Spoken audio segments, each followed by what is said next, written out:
Philippine Overseas Employment Administration giklaro nga wala pa sila mipatuman og deployment ban sa South Korea. Kini taliwa sa sunod-sunod nga kaso sa MERS coronavirus sa maong nasod. Matod ni POEA Chief Hans Kakdak nga mag-agad una sila sa rekomendasyon sa mga government agency sama sa Department of Health ug Department of Foreign Affairs. Sa kinauwi ang balita, 14 na ka mga Koreano ang namatay samtang laing 140 ang nataptan sa sakit. Kini mao ang kinadako ang outbreak gawas sa Middle East. Apan ang World Health Organization nagkanayon nga walay ebidensya nga ang MERS-CoV mikatap sa ubang mga komunidad.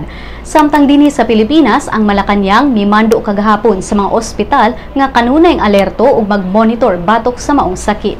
Si Presidential Communications Operations Office Secretary Arminio Coloma Jr. niingon nga ang DOH nagpadala ng mga eksperto aron makigtambayayong sa DFA sa pagtabang sa mga overseas Filipino workers sa South Korea.